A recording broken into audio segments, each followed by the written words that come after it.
to step our way and sit down on the steps. Welcome to the show, guys. Thank you. And also back to Europe for your... Is it your third trip to Europe, I think, is it? Mm-hmm.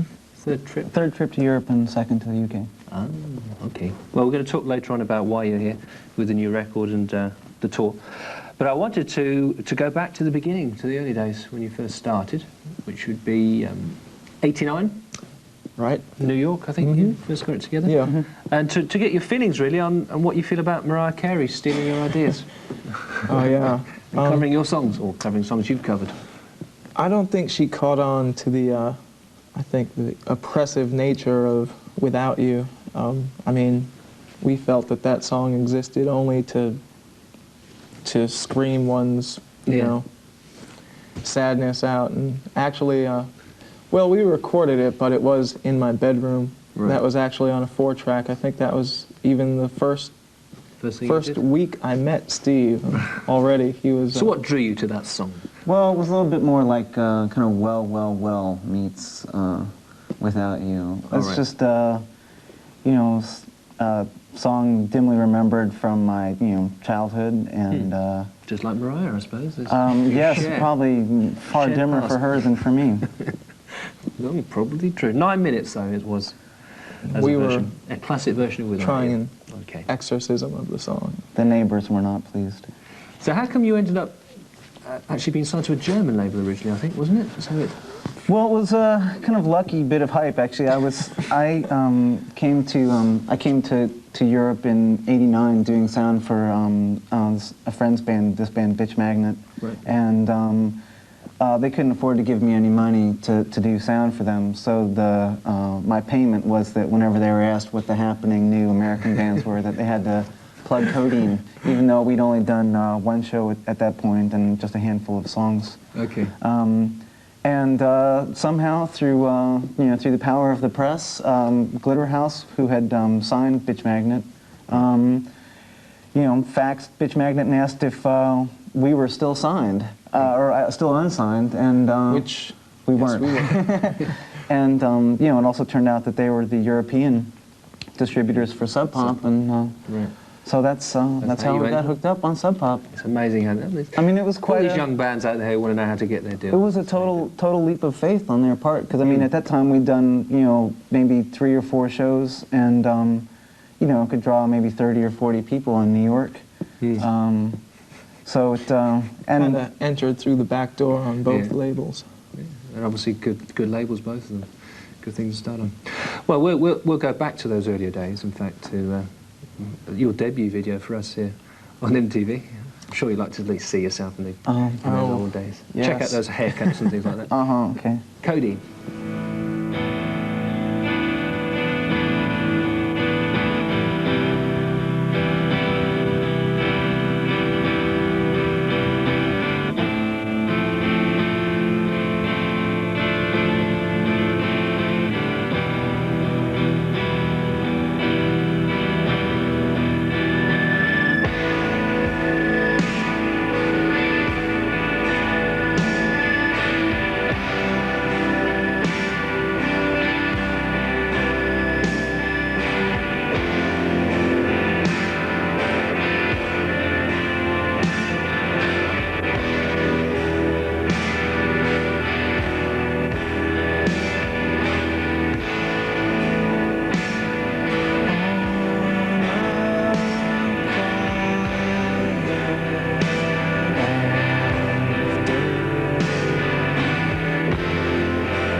Codeine on your screens, and Codeine here in the studio with me in Europe again with a new record and everything. Well, let's kind of get a bit more up to date, because I know we have Doug sitting on the end there of the line, who's the latest member to join. When did you start going auditioning drummers? When did that all happen? It happened over a period of about 4 months. Yeah. I guess October of 92. 92, and drummers who came in to audition for us just had no clue as to what they were in for. Right. And, you know, they'd try and throw something really fancy into their audition, and me and Steve were just like, gone. Yeah. And they'd walk out like, I give up, but... Actually, I think Doug had a bit of a hangover for his first audition. A couple and hours of sleep. I and think a good that's hangover. what put him over the edge, really. Right. He was there sitting on that tempo. Yeah. Was it, right? I mean, part of it, obviously, you know, the tempo that you play, it was that a problem for drummers? Is it a problem for a drummer to... It's a big problem for me. You're tempted to rock out every now and again or something? It's just, it's a groove that takes a while to learn. Yeah, to lock into and do. It appears to be quite easy to play slow, and certainly, you know, it would seem that it would be a lot easier than playing like in a death metal band or Yeah. you know, something like that. But it's actually, I mean, it takes a fair amount of whatever, chops or something. It's just it's a much different kind of kind of feel, and a much different kind of thing to learn. So why for yourself did you feel you wanted to be in that area anyway? Is it I thought it would be easy.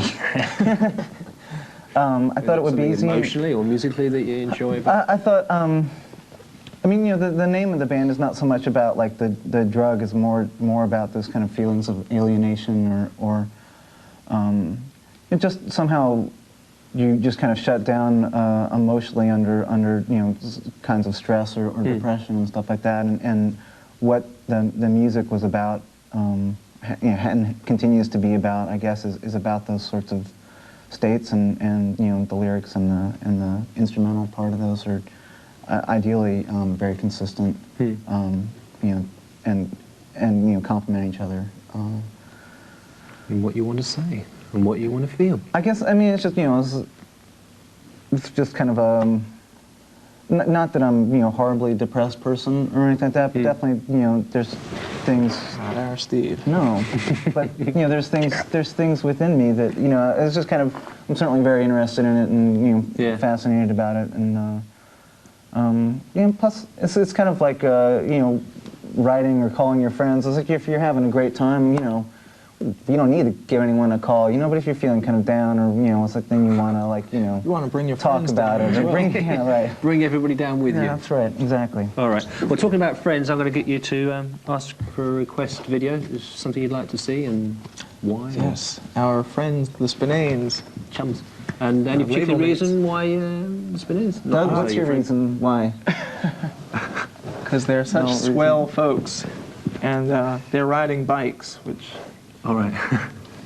My reason is that Scotty looks like, at least, I don't know, I haven't seen the video, but live he looks like Rick Buckner of the Jam on the back of This Is the Modern World. He's got a He's six got up in the a air. really good collection of shades. Oh, yeah. Cool. He's Cool got a lot of sunglasses. Okay. All right, let's check out Spinanes. Spinanes, as requested by Codeine. And of course, I mean, the other reason you really did, request them is because you're both out on tour together, aren't you? Yeah, we you go across meet Europe? them in Copenhagen in about a week, and we're going to be in Europe for I guess about 5 weeks, and then come back here the 5th of June and do about a week of UK shows, and finish up, I guess, at the Underworld.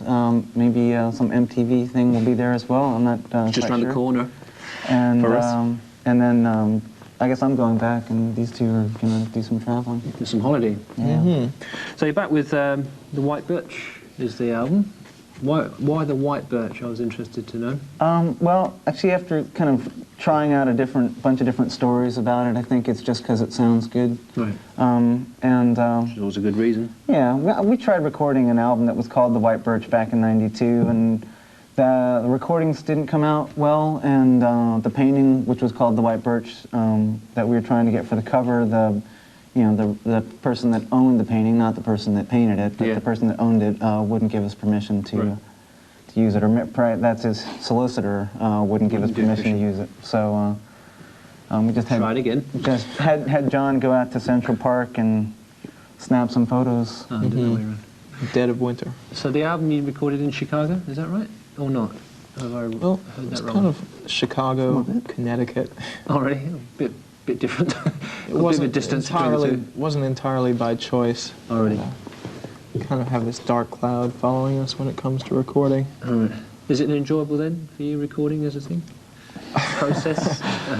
Smile all around, I take it it's not that enjoyable. Well, we had a lot of problems in Chicago. We were just having some kind of tape machine. We just had bad timing. Right. So off to Connecticut you went.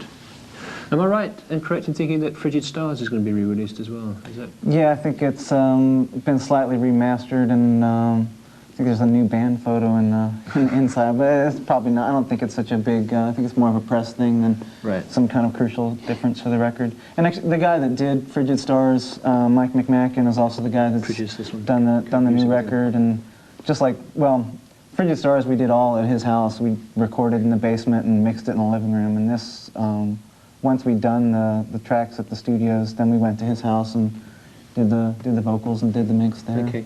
All right. Well, obviously you're going to be in Europe for a while, so I'm sure you'll be watching 120 minutes.